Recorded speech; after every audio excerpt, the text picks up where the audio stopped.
neighborhood in that area, they, for the most part, don't have another way out. So you can see how tricky that can be if they can't contain the fire. We also have Brian Humphrey with LA City Fire now joining us on the phone. Thanks for joining us right now. What can you tell us as far as the manpower that you're trying to get to this fire and whether there are going to be any evacuations put in place here? Well, Brandy, there are more than 150 men and women from the city and county of Los Angeles responding by ground and air to this incident. And as you've seen Scott mention, we're hitting it hard and fast. The helicopters hitting the head of the flames as we seek to bring the ground crews in to flank them.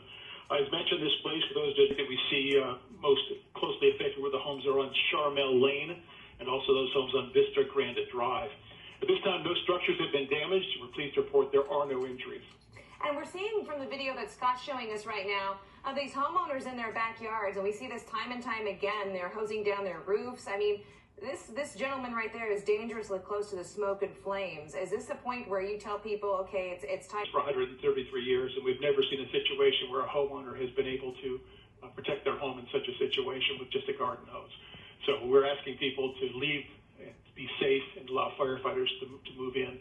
As we like to say, if you give us the space to do our job, we will defend your home, your family, do everything we can, but people have to leave. And as you're seeing this live shot, people stacking cars behind each other, scrambling for their keys.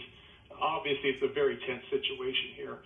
So we're asking people who may be in this neighborhood to please leave their homes in a calm and orderly fashion, allow firefighters to get. And how difficult we see your crews now arriving on scene there for structure protection as these homeowners are going to try to get out in their vehicles. How difficult is it for your crews to get up there on, really what is essentially kind of a one-way up and one-way down as all these families now try to flee?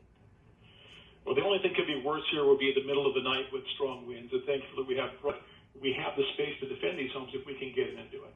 And we talk about this time and time again about that brush clearance, and luckily some of these homeowners have done that.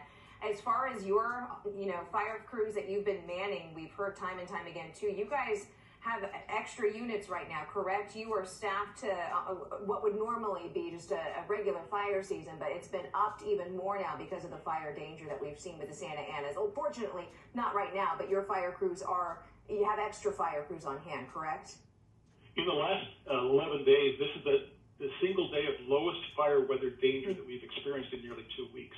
And even then, it's down to the very high level. It has been extreme level danger for the last 11 days.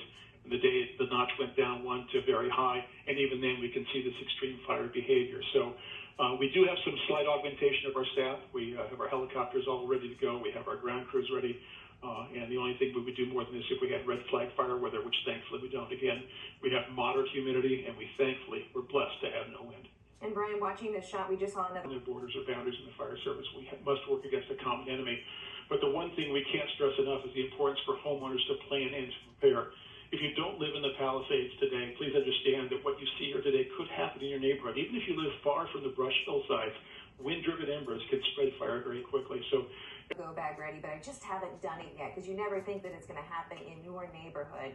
Again, we're joined right now by Brian Humphreys with LA City Fire. You can see the fire crews on the ground, Scott Reif overhead in Air 7 HD. And I can't help but, just underscore, Brian, what you've mentioned when it comes to the winds. Had this been any other day over the weekend in different areas, this could be a whole different scenario right now.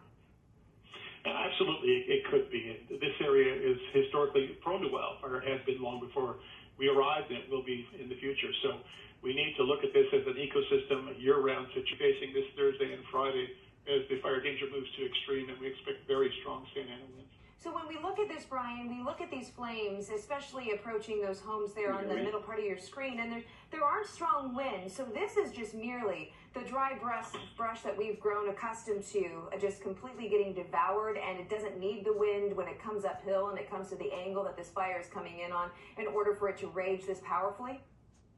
This is correct. This is what's considered a train-driven wildfire. Now, flames do move uphill faster than they move downhill. And the heat does preheat the brush. Even these apparently green trees will soon be fully involved with flames.